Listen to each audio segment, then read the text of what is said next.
The Dodgers demote their so-called can't-miss rookie hitter. What does the future hold for the best prospect on USC basketball? And no, it's not LeBron James.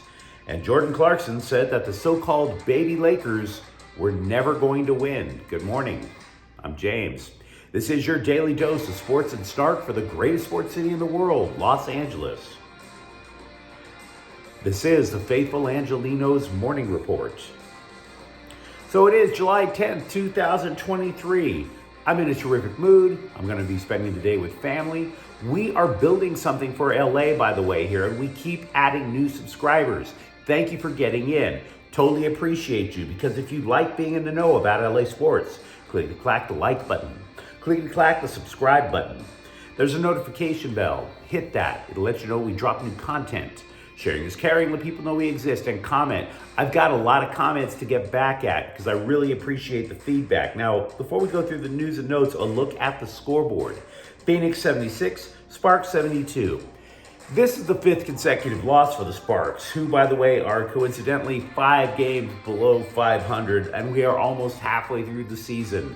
Sparks need to turn it around like now. That would be helpful. Meanwhile, today, nothing. Like I said, I'm going to visit family. If you plan on going to the dispensary, knock yourself out. But just knock yourself out after you get home. We don't need more people blowing blunts on the highways, guys. Now, let's get to the news. There were rumblings recently that this could come to pass. And it did come to pass. Miguel Vargas was optioned back to the minor leagues. He's going to Oklahoma City, AAA. Going into the season, he was considered one of the rookies least likely to fail in the Dodgers youth movement that we've been seeing this year. There was no doubt he could hit, but what about playing second? That was the big concern for the Dodgers. Oh, he's going to hit a ton, but he's not supposed to play second. We're going to teach him as we go. Turns out the bat wasn't as major league ready as we were previously led to believe. Look, over his last 79 plate appearances, he hit just .079, which pulled his season average down to 195. That is a hole on the Dodgers roster. It was about as much of an automatic out as you could get. So there's questions now. Who's going to fill it? Now, the first option, most likely, is going to be Chris Taylor, whose stint on the injured list from a bone bruise at the right knee probably ends Friday. That's when LA finally returns from the All-Star break. An entire week off. That's just crazy. I remember when it used to just be a couple of days. But anyway, to be honest, I'm not sure Taylor is going to be the answer because he stunk up the joint for the last 2 years. But that's the short-term solution. The question is beginning with every Dodgers prospect with this youth movement. If you cannot succeed under the bright lights of Los Angeles, what are your options? See, Vargas, there is the most obvious thing is he'll probably come back in a couple of months once he starts to regain his swing. Or will he? There are so many prospects in the Dodgers system. What if you just get that one big shot, and if not, you're trade bait? Consider, scribes were thinking Uber prospect Michael Busch was going to be the odd man out on the trade market, but he plays second base. What if now that has switched, where Michael Busch becomes the option and Vargas becomes the trade bait? Say, if he can't succeed under the bright lights of Los Angeles, do you succeed more? Are you more likely to succeed under the dimmer lights of Milwaukee? The dimmer lights of the south side of Chicago? I'm not predicting a Vargas trade, but we do know that the Dodgers have a flawed baseball team. They need a right-handed bat. Vargas was supposed to be that guy. They need a reliever. They really could use a stable, strong, elite starting pitcher. And they've got tons of prospects. So when do the Dodgers say, you know what, all bets are off? It's time to get rid of some of these guys who we believe could be something for people that we know are sure things. Yency Almonte, a relief pitcher, is back with the Dodgers. He is off the paternity list. Mazel tov. Brian Hudson was sent back to the minors as a result. But again, the Dodgers don't play again until Friday. Your name carries a lot with the next generation. That's why it's so important to try not to spend all your life in jail. That's why it's important to have a decent job. That's why it's important not to get caught, I don't know, stooping the next door neighbors, right? You want to have a good name to pass on to your kids. But lest we forget, the crown jewel of the USC basketball program is not the guy with the name. LeBron James should be in the NBA soon, but he's not the guy with the Trojans. That's actually freshman Isaiah Collier from Georgia. He's already seen as a potential lottery pick for next year. But 24/7 Sports, as opposed to 27 Sports, 24/7 Sports, and they're pretty solid when it comes to scouting their players from high school to college, from college to the pros. They said Collier needs to work on his jumper. If he can consistently sink them, the website sees Collier going as high as pick number 3 in next year's NBA draft. Now, USA Today already sees Collier as a top 3 pick in their mock draft. CBS, by the way, sees Collier as top 5. So the Trojans definitely have something there at guard. But if you follow Trojans basketball at all, you kind of scratch your head trying to figure out where Boogie Ellis fits in this paradigm. Ellis is a fine collegiate player. He was briefly going to come out for the NBA draft and then pulled himself back into the Trojans program to specifically try to improve his drafting position. Collier, look, Boogie Ellis is a point guard, but Collier's going to run the show. So where do the Trojans go then? With guards such as Collier, LeBron James, Boogie Ellis. Do they go with a 3-guard set? It's possible. Andy Enfeld didn't say as much, but he told the Orange County Register he was at least happy that Ellis is coming back. Quote, Boogie's matured, he's very focused, he's a great leader, really good with teammates. He's a totally different player and person than he was last year when he got out here. We'll have to find out what Boogie Ellis will bring next year. Yesterday in Las Vegas, Lakers GM Rob Pelinka said the obvious part out loud, that the Lakers want to add another center. He believes, and I agree, that a key component of the Lakers' last title run were the additional centers that came in to take the pressure off of Anthony Davis, a too-big lineup. Basically, Davis was playing the power forward so he wouldn't have to spend the entire time getting pounded in the low post. Since then, with the lack of quality backup centers, Davis has been there, and Davis has been getting injured. Pelinka told The Athletic that he wants this third center, whoever it is, to have a different skill set than the recently signed free agent Jackson Hayes. Now, team sources are saying that Christian Wood and Bismack Biyombo are under consideration. Wood is a scorer. Last year, he averaged more than 16 points per game, but his defense is considered poor, and he's played for 7 teams in 7 years. So is this guy really a long-term solution? Meanwhile, Biyombo is a defensive guy. He protects the rim, rebounds. Whoever it is, though, the guy's going to have to sign for the league minimum. So there's that. Second round draft pick Maxwell Lewis was signed to a 4-year contract, and that's a good idea for the Lakers.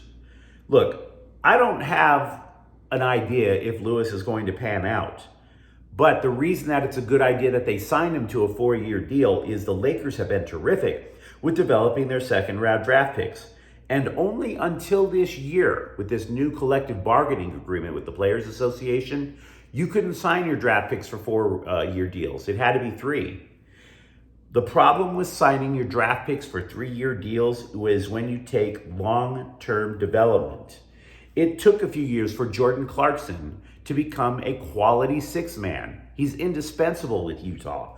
What about Talen Horton-Tucker? Remember, for the few years that he was in LA, everybody's like, that guy's a future, that guy's a future.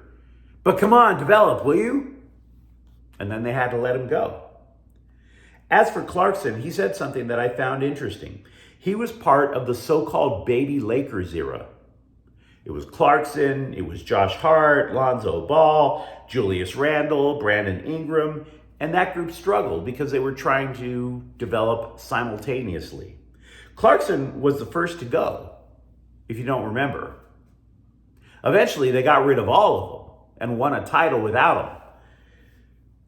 The thing that Clarkson said, though, he said that there was no way that that group could have won a title. Quote, I think the Lakers did a great job of scouting us, finding the talent, and giving us the opportunity by drafting us. But us all being on the same team, I don't think it ever would have worked out. They got LeBron for us, or whoever it is. We had to get a change of scenery in order to let us grow in other ways, unquote.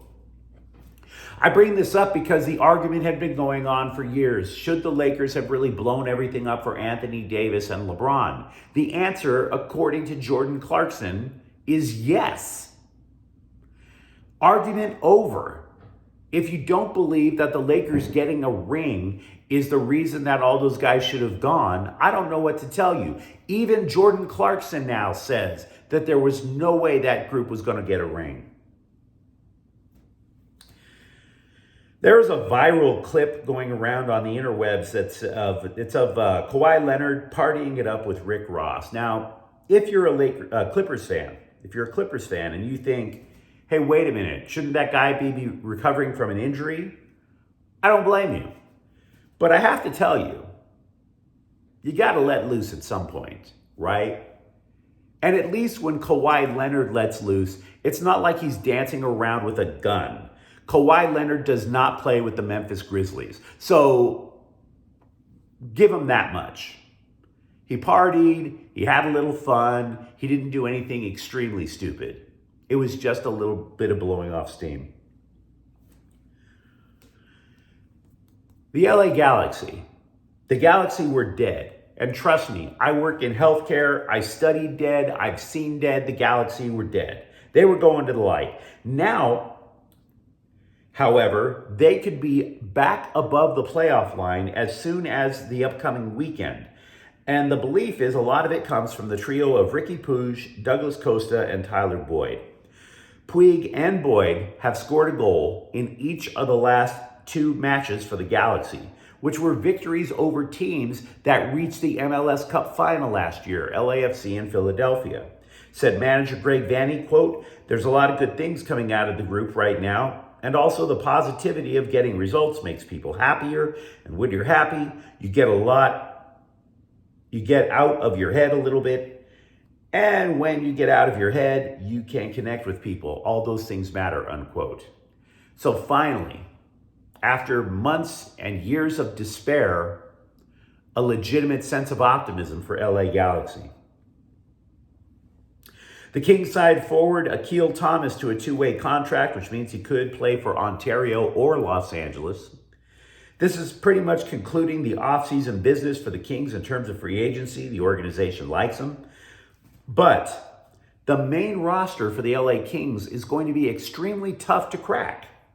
He was part of something, by the way, as a minor leaguer, that was just flat out cool. I like Akil Thomas. I like physical forwards. That's what the Kings were built on when they won their championships years ago. But he was part of a group of prospects. All of them just happened to be black. It was Akil Thomas on the right wing with Quentin Byfield at center, Devontae Smith-Pelly at left wing.